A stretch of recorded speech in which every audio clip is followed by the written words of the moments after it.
All right, Steve, I know you developed a special product just to treat fleas that's totally safe for people, pets, and children. So tell us about your flea product. Well, it first came out with a thing they called a pet wash because it was just simpler than trying to say what it does. Because there's a lot of things in the government that they don't want something that actually works that's not toxic. They sell many, many, many toxic products in the world.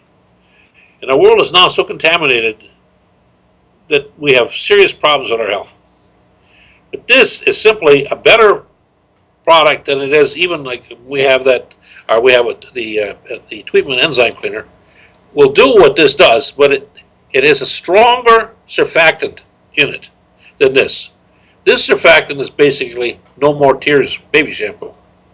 The one in the treatment that we have is basically dish soap. Now, when you use a No More Tears shampoo, that means if you get it in the dog's eyes or whatever you're rinsing it, or the baby, you can't have a problem with the eyes. It won't hurt the eyes because this surfactant. If you go in the shower and you're doing your shampoo, quite often you get a little soap in your eyes and they burn, right? Well, it won't happen this way. This does not do that. That's why it was developed. The shampoo was developed to not hurt it. No, because people sat back and said, well, what does the pet wash do? Sometimes you have to tell people what it does. The hardest thing I've found with people is that when you tell somebody that something will do it, if you don't write it on the label, they say, well, it won't work. So instead of saying, wash away your problems, your skunk odors and your pest problems and mange and all the rest of it, instead of doing that, you have to come up with them.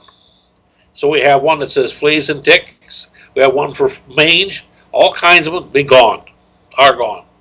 And I think, okay, we'll say what you want us to say. It'll kill that thing. No. It's the same product, basically the same price, but this one specifically says that you can restore the coat of the animal. When you use this on a dog, for example, all the loose hair comes off. You get rid of all kinds of problems with the hide, including mange. Fleas and ticks are gone. And it works without harming you or the kids. Some people get a flea collar, and the flea collar says, don't touch it. Well, if you're not supposed to touch it, putting it on, what's a dog doing with that around his neck for 3 months?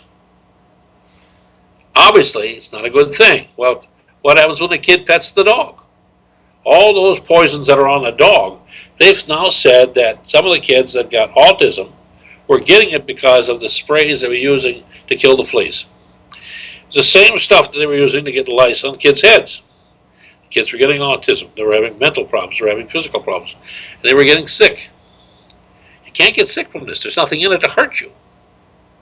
And once again, it's a pesticide, which is a trademark word, so it's not a pesticide. Even though it removes pests, I don't like the fact it says side because people think, well, homicide, suicide, pesticide, it's not a good thing. And so a lot of people get very scared. And so you have a lot of environmental people today want an organic control. Well, either one of these are very, very safe. There's some peppermint in it. There's some baby shampoo in it. And there's also some meat tenderizer. What is it? So it's a very safe, easy way to remove any pet problems you have. Now, one of the biggest problems I've had with dogs is they stink when they get wet. People talk about the wet dog smell. Well, if you do this with your dog, or you clean your dog with it, he's got a fresh fragrance because there's peppermint in it. The combination of all those things remove the pest without harming you. So it's a very simple way of doing it, but it's effective and it's safe. So what I try to do is find a safe and far more effective way of doing any pest control product or problem or health problem.